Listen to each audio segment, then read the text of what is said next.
এই দুনিয়ার মধ্যে আমরা কেউ থাকতে পারবো না। একদিন সবাই চলে যেতে হবে, একদিন আগে বা একদিন পরে, এরকমভাবে সবাই চলে যেতে হবে।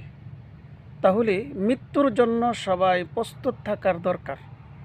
কেননা যে কোনো মুহূর্তে মালাকুল মৌত চলে আসতে পারে। কার কখন মৃত্যু হবে কেউ জানে না, কী অবস্থায় মৃত্যু হবে কেউ জানে না, কোথায় হবে কেউ জানে না।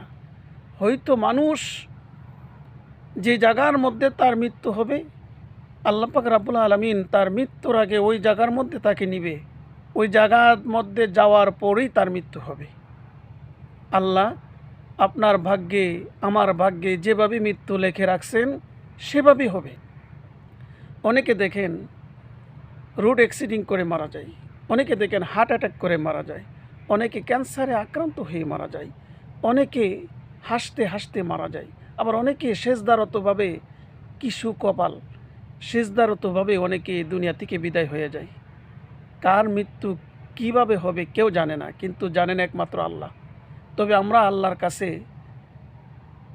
চাইতে হবে, আল্লাহ আমাদেরকে নামাজের সেজদারতভাবে আমাদেরকে মৃত্যুটা দান করিও, যেন তোমাকে সিজদা দেওয়া অবস্থায় যেন মৃত্যু হয়, এইভাবে যেন আমাদের মৃত্যুটা দান করে। সবারই চাওয়া আল্লাহ যেন সবারকে উত্তম এবং সুন্দর একটি মৃত্যু দান করে।